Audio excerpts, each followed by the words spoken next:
Helmet पहन रहे हैं। अब ये हम रैंडम खड़े हैं, आप किसी भी साइड पे नज़र करें आपको हेलमेट के बगैर कोई राइडर नहीं मिलेगा। अच्छा, अभी यहाँ पे अगेंस्ट वन वे की वायलेशन इस जगह पे कम है, जो बाहर है वहाँ पे हमने नाकाजात लगा दिए।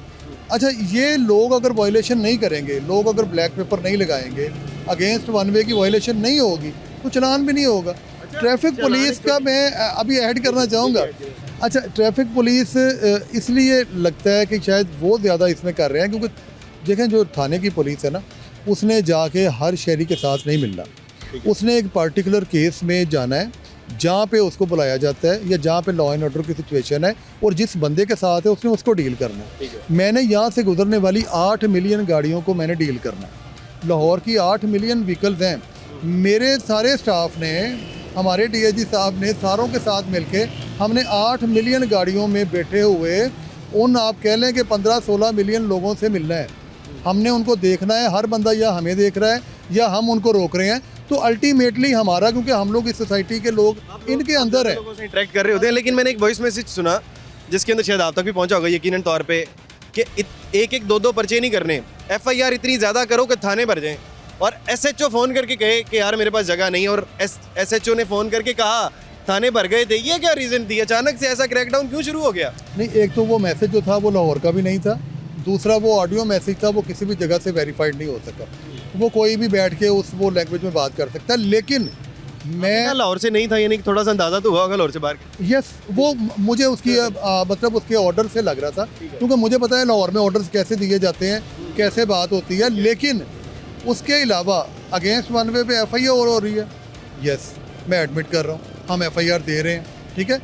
कम उम्र बच्चों पे और स्टूडेंट्स पे एफआईआर रोक दी है, हमने बिल्कुल रोकी है, लेकिन उनका चलान भी हो रहा है, उनके पेरेंट्स को भी बुलाया जा रहा है, उनसे श्योरिटी बॉन्ड भी लिए जा रहे हैं। ये सिलसिला बंद नहीं हुआ। अब जहाँ पे सख्ती करने की बात थी, लोगों के जहन में सिर्फ बातें डालनी पड़ती हैं। हम लोग देख रहे हैं कि उन पर अमल कितना हुआ। आज आपको लाहौर में फिरते हुए इम्पैक्ट नज़र आएगा। अगर इम्पैक्ट नज़र आने के बाद में पिछले 10 दिन में एक्सीडेंट की रेशो हमारे उससे पिछले 10 दिन से कम हो गई है, तो मेरे ख्याल में ये भी एक बहुत बड़ी अचीवमेंट है कि अगर हमने लोगों को बचा लिया है, हमने सोसाइटी को थोड़ा सा महफूज कर लिया, तो मेरे ख्याल में हमारी ऑर्डर पहले से बेहतर हो गया। यस, पहले से बेहतर हो गया। कोई कॉल करवाने से नहीं छूटता। मैं कहता हूँ कॉल कोई नहीं करवा रहा, और ये जेन्युइनली है, इसमें कोई 1% भी बात गलत नहीं है। गवर्नमेंट के डिपार्टमेंट्स की मैं आपको बताता हूँ कि जितनी गाड़ियाँ, अब सेक्रेटेरिएट की मैं एग्जांपल देता हूँ, ये हमारे डिपार्टमेंट की अच्छी बात भी है। अगर सीएम साहब के ऑर्डर आए हैं उसको ओबे किया सारों ने। सीटो साहब ने कहा कि मैंने किसी को 0% टॉलरेंस पर इसी है, मैंने नहीं छोड़ना। खा वो कोई भी गाड़ी है, खा वो लैंड क्रूज़र है, खा वो BMW है, किसी डिपार्टमेंट की है या नहीं है। अच्छा, बहुत बड़ी बड़ी गाड़ियाँ बंद हुई हैं, मैं इदारों का नाम नहीं लेना चाहता, आपने देखा है, सुना है, हमने तस्वीरें भी शेयर की हैं। अच्छा, वो हो गई हैं। अब वो तो बिल्कुल फ़ोन करवाने की तरफ जाते भी नहीं है, और उनके अपने इदारों में, अब डीआईजी साहब ऑपरेशन ने अपना सेंड कर दिया, आईजी साहब ने कह दिया कि आप एफआईआर देंगे।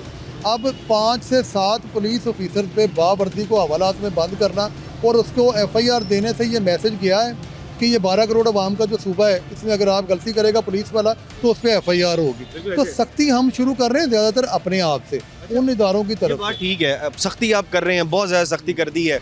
आप वन वे की खिलाफ वर्जी करते हैं, आपके ऊपर एफआईआर हो जाती है। मुख्तलिफ कवानीन की खिलाफ वर्जी करते हैं, आपके ऊपर एफआईआर हो जाती है। आप रेडी लगाते हैं दुकान के बाहर, आपके ऊपर एफआईआर हो जाती है। आप कोई भी मामला करें, हर चीज़ के ऊपर एफआईआर। आपको नहीं लगता एफआईआर की क्वालिटी इतनी डाउन हो गई है, लोग सोचेंगे ही कुछ नहीं, आज से चंद साल बाद आधी आवाम के ऊपर तो एफआईआर होगी, ये नहीं समझते कि आप ये गलत हो जाएगा? नहीं, अगर मेरे एंड पे सोचे ना आप कि हमारे पास से दिन में जितनी वार्निंग्स हम देते हैं ना, उतनी वार्निंग के बाद आपने भी कई जगहों की निशानदेही करते हैं, आप लोग भी, वहाँ पे लोग हैबिचुअल बन गए हैं। कुछ लोग जिनके ऊपर हम एफआईआर देते हैं ना, एक तो चलें ये जो मोटरसाइकिल की जो यंग बच्चों की बात आई थी वो अलग है, उसके अलावा जो इनक्रोचर है ना, आप किसी का रिकॉर्ड निकालें। हमने एक इधर चील गोश्त केनाल पे बेचते थे, हमने उनके ऊपर एफआईआर दी, 48 एफआईआर उससे पहले उसके ऊपर हो चुकी थी। अब इसका मतलब क्या है कि पिछले 10-15 साल से उस बंदे ने ये ज़िद बना ली है कि मैंने एंटी स्टेट काम करना है, ठीक है। ऐसे रवैये जो उनसे हैं वो सामने आते हैं, उनके खिलाफ कार्रवाई की जाती है, उनके खिलाफ कानून भी सख्त होना चाहिए, और उनको उनकी पुरानी एफआईआर का रिकॉर्ड देख के सजा भी मिलनी चाहिए। और वहीं पे जहाँ पे एक बंदा आता है